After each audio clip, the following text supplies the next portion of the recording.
गली में अंधेरा था, घर सन्नाटे में डूबे हुए थे। देर हो चुकी थी, डिलीवरी के लिए बहुत देर। लेकिन बिली, एक पिज्जा डिलीवरी बॉय को एक आखिरी डिलीवरी करनी थी। उसने स्टीयरिंग व्हील को कस के पकड़ा हुआ था। उसकी उंगलियां धीमी रोशनी में सफेद पड़ गई थीं। पता शहर के आखिर में था, एक ऐसी गली में जिसका कोई नाम नहीं था।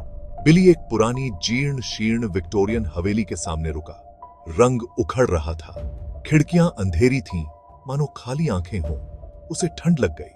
पेड़ों के बीच से ठंडी हवा चल रही थी, उनकी शाखाएं रात के आकाश में पंजों की तरह दिख रही थीं। उसने फिर से पता चेक किया। उसका दिल जोरों से धड़क रहा था। यही जगह थी। उसने पैसेंजर सीट से पैकेज उठाया। यह सादे भूरे रंग के कागज में लिपटा हुआ था, जिस पर सुतली बंधी हुई थी। वापसी का पता नहीं था, बस सामने एक नाम लिखा था, मिसेस थॉम्सन। वह हिचकिचाया। उसकी रियर की हड्डी में सिहरन दौड़ गई। कुछ गड़बड़ लग रही थी। उसने एक गहरी सांस ली और कार से बाहर निकल गया।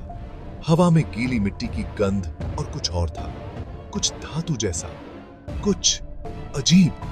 वह धीरे धीरे घर की ओर चला। उसके कदम सन्नाटे में गूंज रहे थे।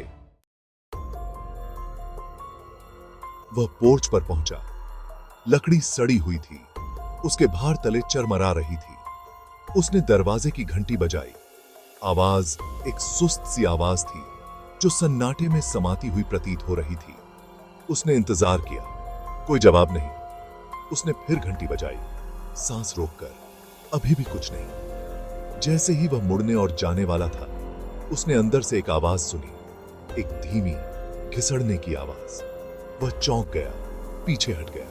दरवाजा चरमराता हुआ खुला, जिसमें एक कमजोर बूढ़ी औरत दिखाई दी, जिसके बाल सफेद थे और आंखें नीली थीं।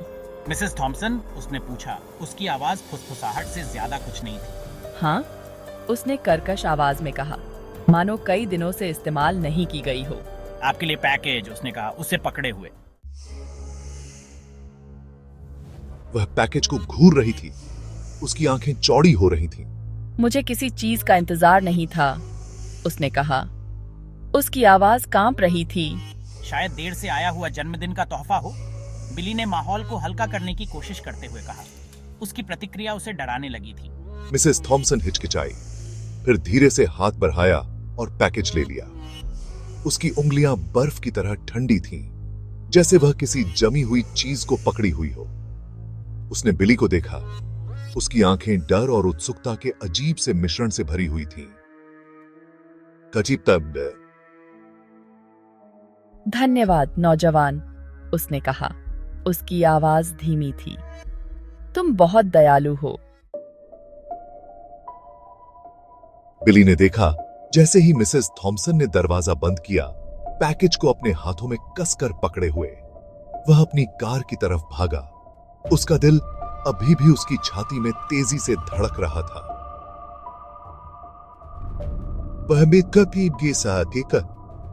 वह इस भावना को नहीं भूला पा रहा था कि कुछ बहुत गड़बड़ है। उसने घर की तरफ देखा। पर्दे खींचे हुए थे, लेकिन उसने कसम खाई थी कि उसने उनके पीछे एक परछाई को हिलते हुए देखा था। घर के अंदर मिसेस थॉम्सन पैकेज को एक धूल भरी पुरानी मेज पर ले गई। उसने कांपते हाथों से उसे सावधानी से खोला। अंदर एक चमड़े की जिल्द वाली डायरी थी। यह पुरानी और घिसी हुई थी, चमड़ा फटा और सूखा हुआ था। उसने अपने हाथों को कवर पर चलाया। उसकी रीढ़ की हड्डी में सिहरन दौड़ गई। उसने डायरी खोली। पन्ने उम्र के साथ पीले पड़ गए थे, जो फीकी स्याही और अजीब प्रतीकों से भरे हुए थे। उसने उनमें से कुछ को पहचान लिया। ज्योतिषीय संकेत, कीमिया के प्रतीक, ऐसी चीजें जो उसने केवल मनोगत पर लिखी किताबों में पढ़ी थीं, लेकिन बाकी पूरी तरह से अज्ञात थे, जैसे उसने पहले कभी नहीं देखा था। भाग 5। एक परेशान करने वाली खोज। वह पढ़ने लगी। शब्द एक टरही मेरही लिखावट में लिखे गए थे। स्याही फीकी पड़ चुकी थी और कुछ जगहों पर धुंधली हो चुकी थी। वह अर्थ निकालने के लिए संघर्ष कर रही थी, लेकिन वह अपनी रीढ़ की हड्डी में भयानकता की बढ़ती भावना को महसूस कर सकती थी। एक अंश लाल स्याही से रेखांकित। यह एक अभिशाप था। भाग 6 परछाइयों से फुसफुसाहट। उसके अंदर दहशत फैल गई। उसने डायरी को जोर से बंद कर दिया। उसका दिल तेजी से धड़क रहा था। वह इसे वापस डिब्बे में फेंकना चाहती थी। यह भूलना चाहती थी कि उसने इसे कभी देखा था। लेकिन कुछ उसे रोक रहा था। एक अजीब सी मजबूरी, एक रुग्ण आकर्षण। वह इसे समझा नहीं सकती थी, लेकिन वह जानती थी कि वह इसे यूं ही नजरअंदाज नहीं कर सकती। फुसफुसाहट तेज होती गई।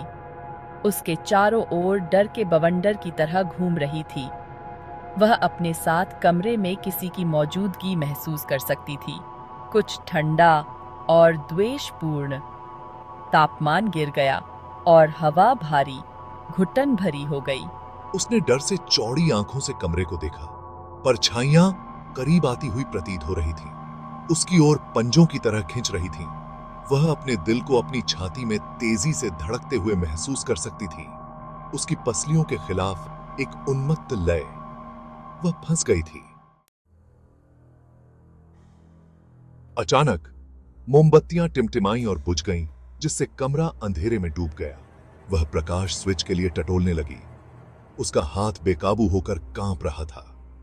बत्तियां फिर से जल उठीं, पूरी तरह से अराजकता का दृश्य प्रकट करते हुए। फर्नीचर पलट गया था। किताबें फर्श पर बिखरी हुई थीं और हवा सड़ांध और किसी और चीज की गंध से भरी हुई थी, कुछ प्राचीन और दुष्ट। कमरे के बीच में एक आकृति खड़ी थी, लंबा और दुबला पतला, अंधेरे में डूबा हुआ। इसकी आंखें एक भयानक लाल रोशनी से चमक रही थीं, जो जलते हुए कोयलों की तरह अंधेरे में छेद रही थीं।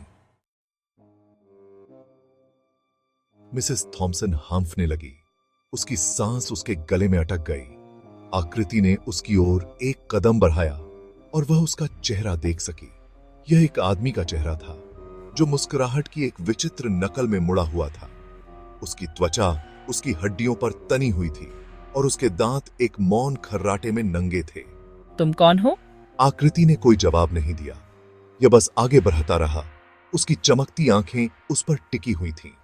वह उसकी त्वचा पर उसकी बर्फीली सांसों को महसूस कर सकती थी, सड़ांध की गंध को सूंघ सकती थी, जो उससे कफन की तरह चिपकी हुई थी।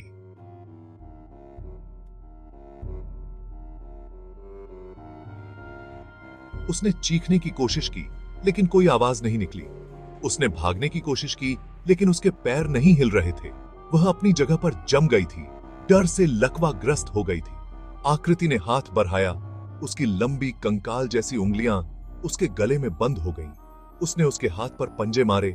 उसके नाखून ठंडी, सूखी त्वचा पर खरोंच रहे थे, लेकिन यह कोई फायदा नहीं हुआ। वह फंस चुकी थी, किसी प्राचीन और दुष्ट की चपेट में आ गई थी। ऐसा कुछ जो सदियों से सुप्त पड़ा था, जागने के सही समय का इंतजार कर रहा था, और अब उसकी बदौलत यह मुक्त हो गया था। अगली सुबह बिली अपने डिलीवरी रूट पर उस घर पर वापस आ गया। उसे अपने पेट में एक अजीब सी भावना हो रही थी, बेचैनी की भावना, जिसे वह दूर नहीं कर सका। जैसे ही वह घर के पास पहुंचा, उसने कुछ अजीब सा देखा। सामने का दरवाजा थोड़ा सा खुला हुआ था। वह दरवाजे तक गया और सावधानी से अंदर झांका। घर खामोश था। धूल और सड़ांध की गंध से हवा घनी थी। Mrs Thomson? लेकिन कोई जवाब नहीं आया। वह अंदर घुस गया। उसका दिल उसकी छाती में तेजी से धड़क रहा था। वह एक कमरे से दूसरे कमरे में गया। मिसेस थॉमसन का नाम पुकारता रहा, लेकिन उसका कोई पता नहीं चला। केवल आवाज घर की चरमराहट और उसके अपने दिल की धड़कन की थी। जैसे ही वह जाने के लिए मुड़ा, उसने देखा कि फर्श पर कुछ पड़ा है। यह डायरी थी। उसने उसे उठा लिया। उसकी उंगलियां ठंडे, सूखे चमड़े को छू रही थीं। जैसे ही उसने इसे खोला, उसकी रीरहच की हड्डी में ठंडक दौड़ गई।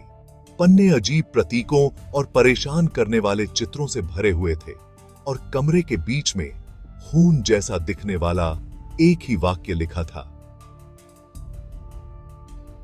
अभिशाप जिंदा है।